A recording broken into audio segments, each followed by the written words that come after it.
I got 'em! All of 'em! You get what I need, and I'll give 'em to you. Simple. You got a ship, could find 'em all to boot. Who is that man? Him? Some old salt always on about letters he's got from Captain Kidd. Nonsense, really, but he doesn't hurt no one, so I'll leave him be. Talk to him if you fancy, but be warned he'll chew your ear off. Anyway, the Aquila's here for you. If you should get a pang for the open sea, we'll be waiting.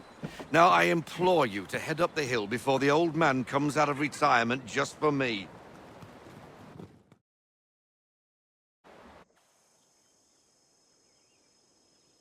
3 weeks, and not even a goodbye before you left.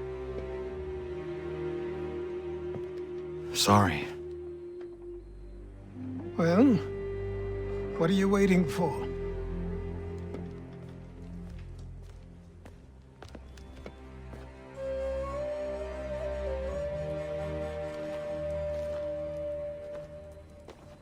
Put them on.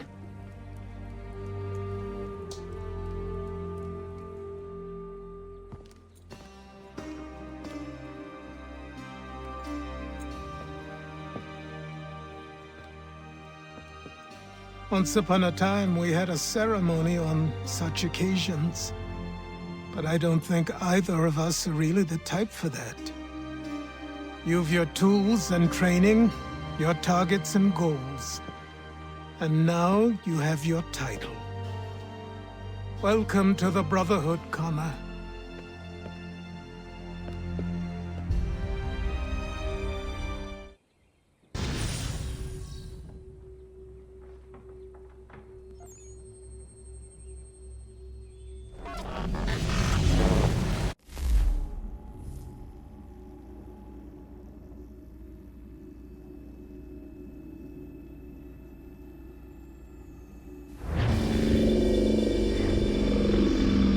Welcome back, Desmond. You'll be happy to hear there's actually good news for once. Yeah? I've managed to locate a power source, and it's relatively close by. Up for a trip to Manhattan? Is it safe to leave? Abstergo's gotta be looking for us. Obviously it's not safe. Can't exactly sit around here hoping to get lucky, though, can we? We need that power source. Besides, I'm sure you can cook up some way to hide our movements. Maybe. The Templars have access to all kinds of satellites and camera systems. We'll need to find a way to mask our digital signature. I can probably camouflage the van, too. But there's not much I can do for us. That's an easy one.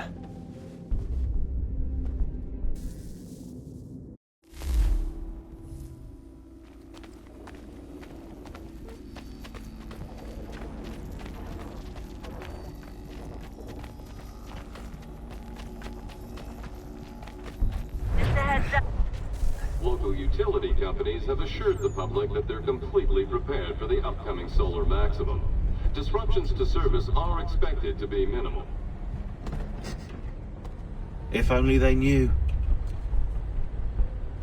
What's this? A remote-operated camera. It'll provide us with a feed while you're on mission. This will let us talk to each other. We're almost there, so listen up. The artifact is in an office penthouse in Lower Manhattan. At this time of night, direct infiltration is going to get you noticed. I think we're better off having you drop in from above. What do you mean, above?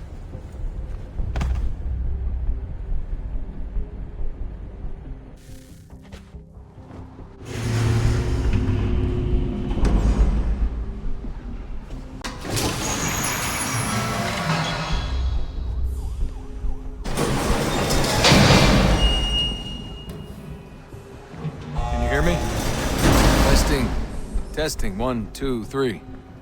Yep, read you just fine. Now why don't you power up the camera?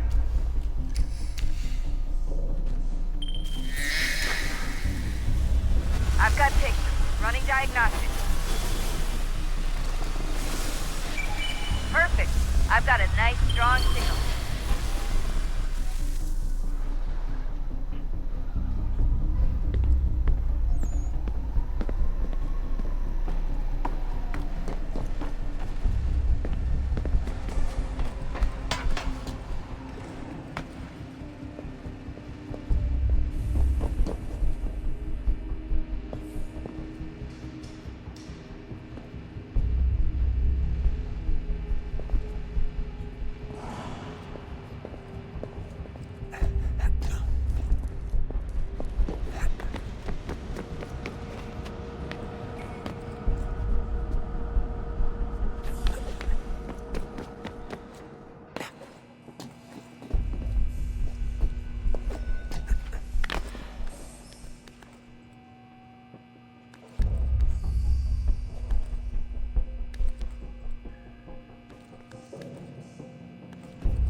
Seriously, Sean?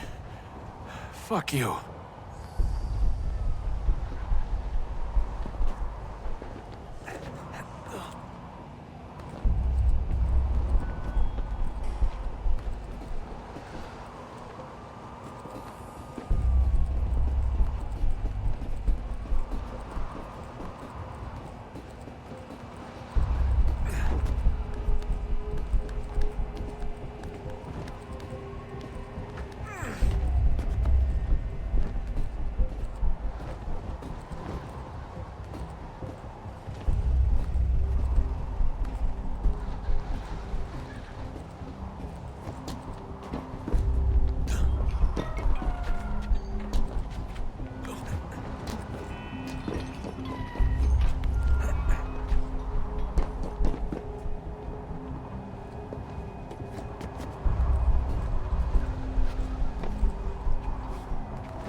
Jesus. Look on the bright side.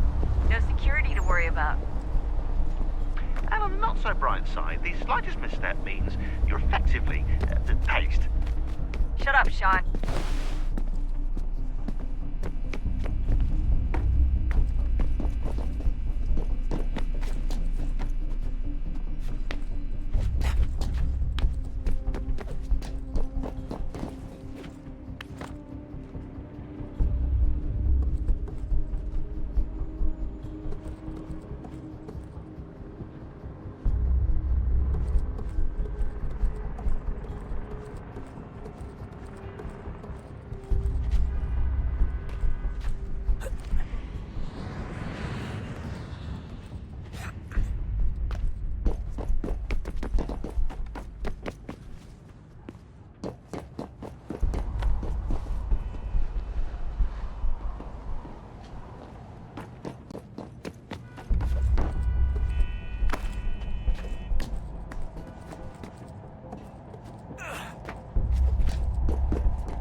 Almost there, Desmond.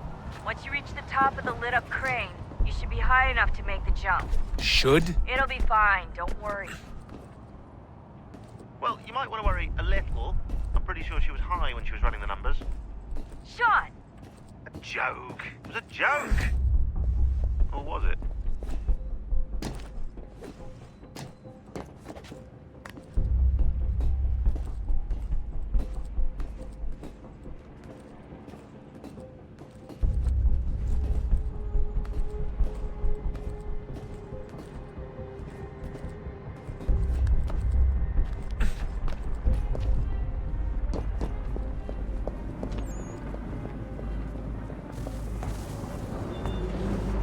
Jump when you're ready, but wait for my signal to open the chute. Timing's really important here. Too soon or too late, and you'll miss the building.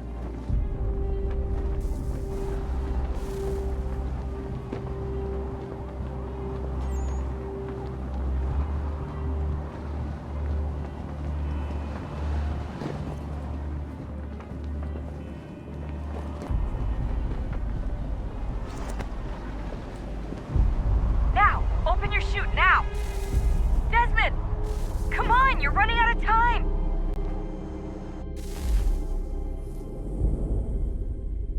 Just a heads up, there's no elevator access from here on out. You'll have to get up there the old-fashioned way. Now!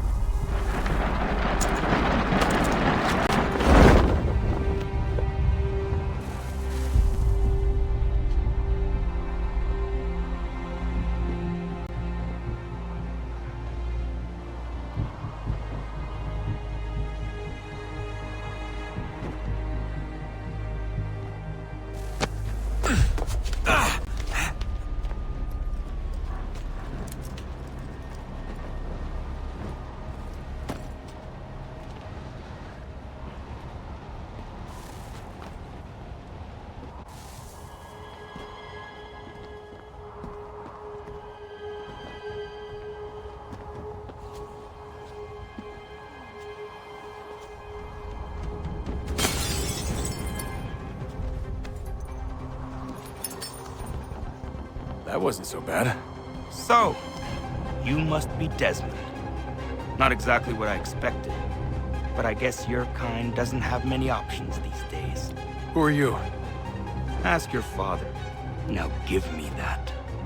I don't think so. Look, I'm not supposed to kill you, but the boss man didn't say anything about fucking you up. So you got to the counter. Oh!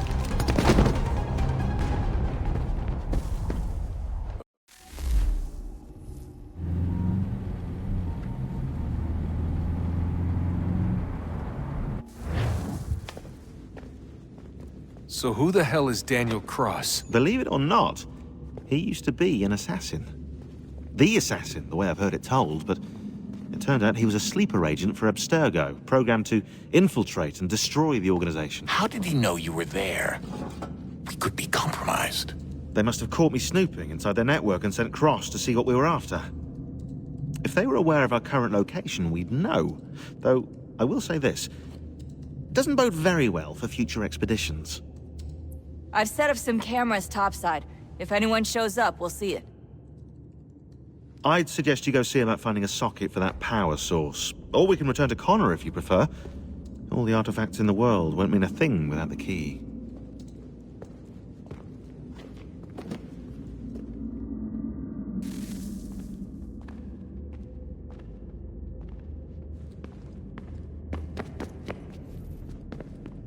Son, I owe you an apology. I shouldn't have lashed out like that. You have to understand, I've never been very good at this. Never mind that we live rather extraordinary lives. Yeah, I kinda liked my ordinary one. You can't escape who you are, Desmond. So I've noticed. Look, it's silly for us to go back and forth like this. I admit, I did a shitty job raising you. I apologize, I'm sorry. But it's important you understand it didn't come from a bad place. You're my son. I love you. I guess I was so busy trying to make sure nothing bad happened, I didn't consider the consequences. Truce. I can't believe it's taken me so long to ask, but... how's Mom? She's not... No. Your mother is fine. We decided it was safer if we split up for this job. Always assuming the worst. For good reason. Can I at least say hi to her? I'm sorry, it's too risky. Maybe when we're done. Right. When we're done.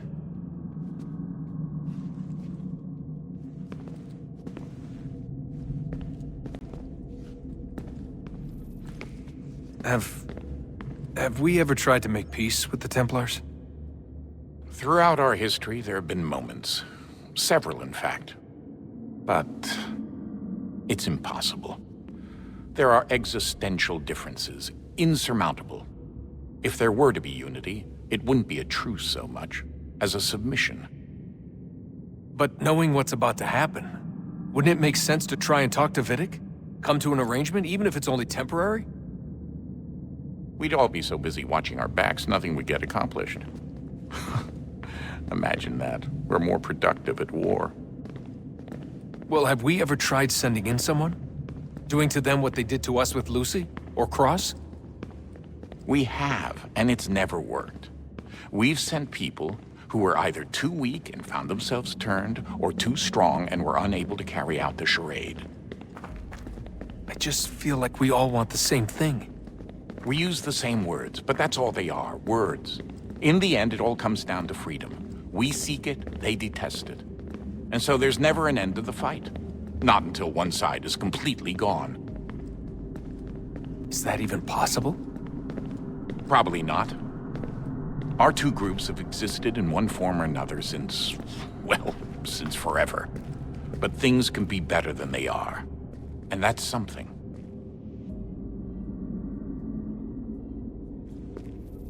Did you look for me, Dad? When I was gone? Every day.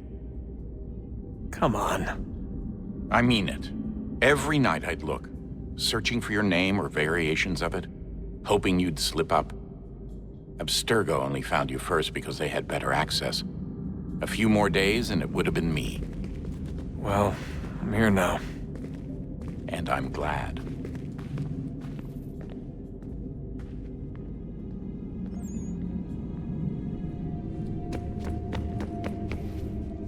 Do you think Lucy regretted what she was doing?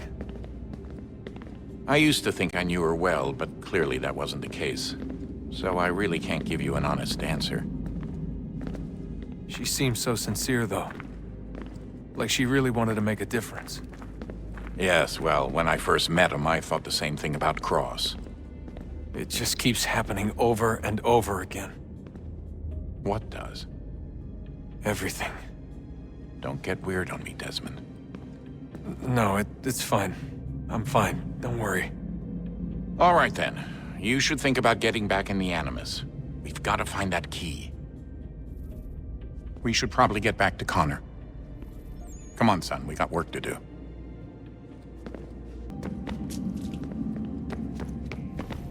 Ah, Desmond, there you are. Can I ask a favor? Maybe. When this is all over, I'd like to try turning the dial back on the Animus. Like, all the way back. To the time of the first civilization. You think it would work? There was no real loss of fidelity when you visited Altair. Then again, that was about 1,000 years ago, and I'm looking at going back at least 70,000 more. Sure, I'd be up for it.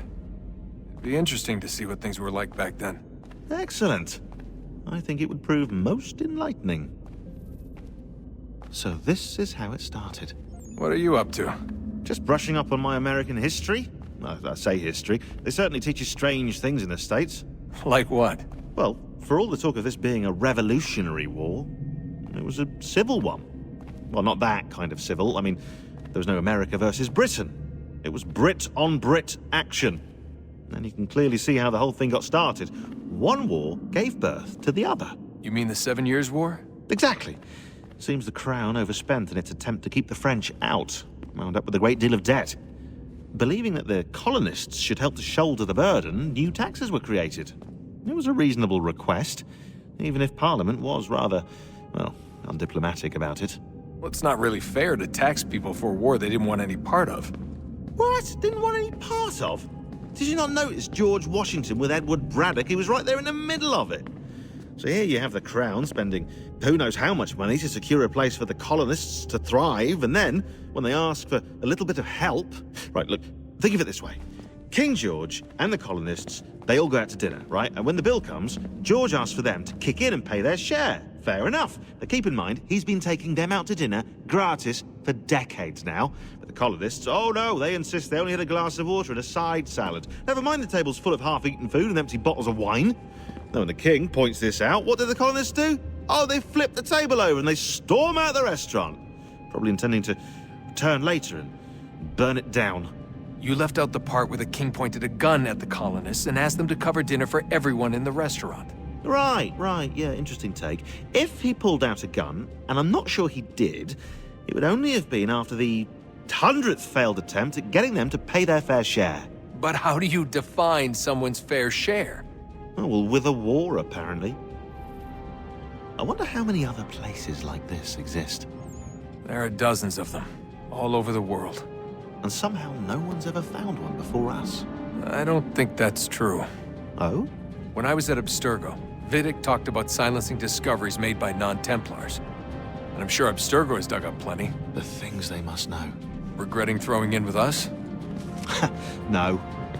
Just looking forward to when we can finally trounce those bastards so I can dive into their archives. Oh, I think I found a lead on another power source. Later, Desmond. I'm in the middle of something very important right now. That's a rule. Just follow that as a rule.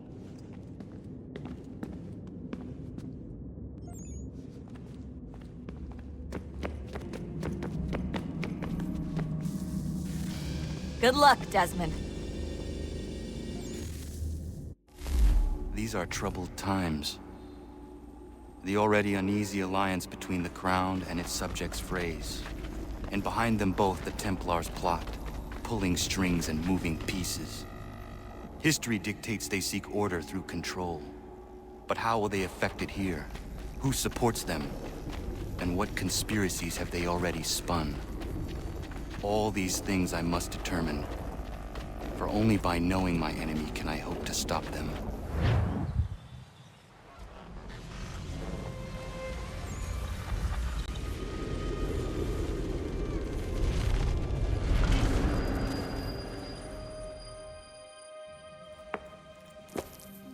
Connor! Spare a moment. Of course. Have a look. What is it? Xingbao, or rope dart if you prefer. One of the many plans given to us by Xiao Yun to... Sorry. We'll have to work on this.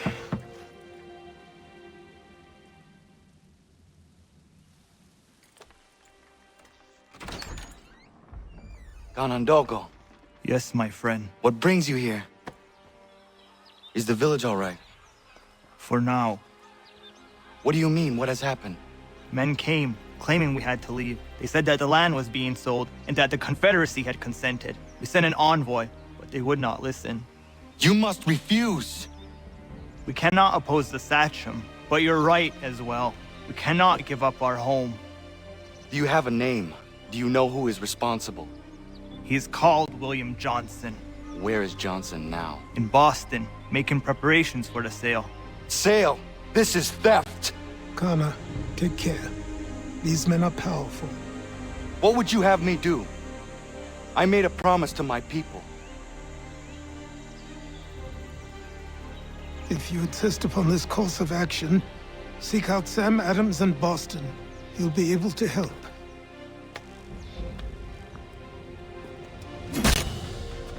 What have you done? When my people go to war, a hatchet is buried into a post to signify its start.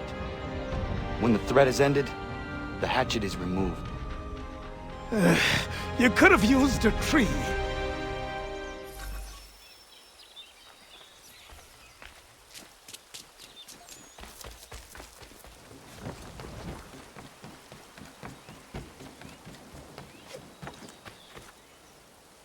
What do I owe this great honor, Captain? The letters you speak of, what are they? Oh, now you want to know. Captain Kidd's letters, boy. He hid a great treasure somewheres and sent letters to 4 of his crewmen along with a strange piece of leather. If you find the men, you'll find the scallywag. It's that easy, 'tis. May I see them? Ha! You might be a captain, but you're not too bright, are you? I'll barter with them. You give me some trinkets I like, and I'll give you a letter. Building my own treasure cache, see? Trinkets? Like what? Where? Use your imagination, Captain. There's interesting swag all over the frontier.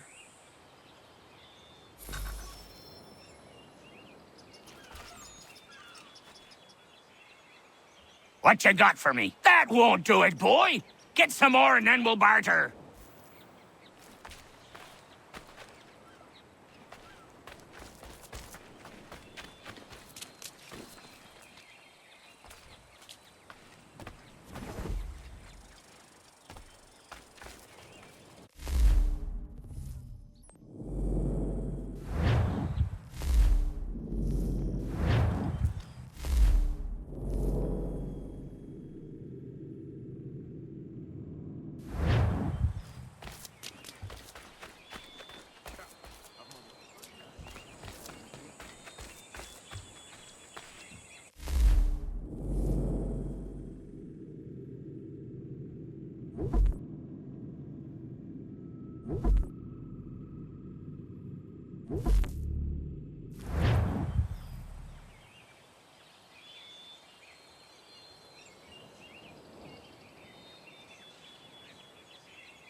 Sanctions and demonstrations won't suffice, Sam.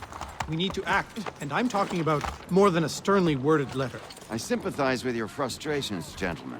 But surely you can understand my Ah, Connor. Hello again. What brings you to Boston? You. Would you excuse us, fellows? Thank you. That conversation was about to turn unpleasant. Now, what can I do for you? I was hoping you could help me locate William Johnson. Of course. I'm headed to a meeting with some men who should be able to help. Why don't you come along? Ah, it's good to see the people finally taking a stand against injustice. Says the man who owns a slave. Ooh, sorry? I practice what I preach, my friend. She's not a slave, but a freed woman, at least on paper. Men's minds are not so easily turned. It's a tragedy that for all our progress, still we cling to such barbarism. Then speak out against it. We must focus first on defending our rights. When this is done, we'll have the luxury of addressing these other matters. You speak as though your condition is equal to that of the slaves. It is not. Tell that to my neighbor who was compelled to quarter British troops, or to my friend whose store was closed because he displeased the crown. The people here are no freer than Surrey. You offer excuses instead of solutions. All people should be equal, and not in turns. It's in turns, or not at all. Hey! It's my home, no matter what you thieves called taxmen say! If the gums in Parliament who want to take my property, you tell them to sail across the pond and take it themselves! It's not open for discussion now. Open this door or these men will break it down. Ah! Ah, bollocks! We're coming in! I trust the mounting evidence is proof enough, Connor. Continue on. I shall meet you at our destination. Gentlemen dilettantes! Could use some support!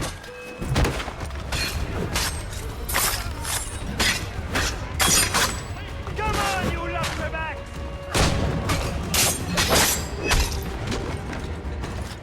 Ah!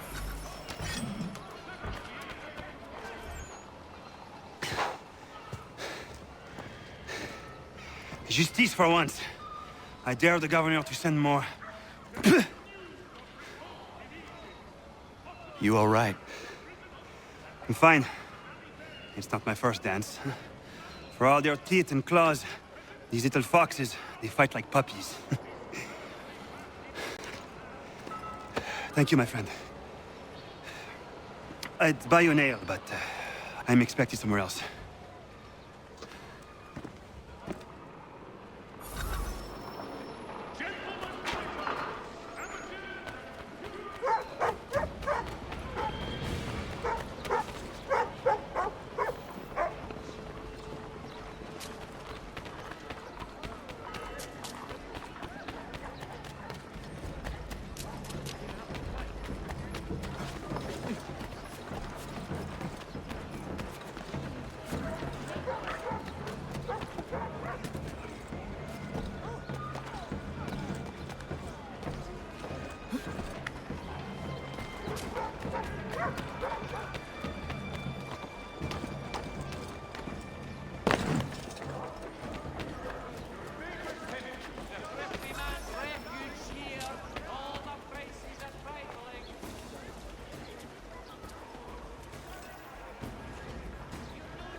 For the widest assortment of dry goods, feed and other staples, call upon the good folk of the law.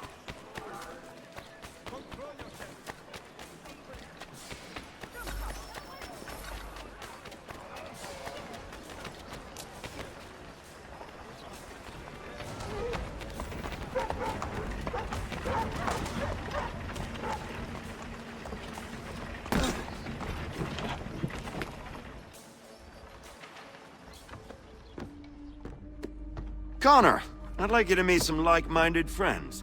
The owner of this fine establishment, William Molyneux, and the manager and chef of his newest venture, Connor, head back to the docks and see to the destruction of the tea. If you should need us, return here.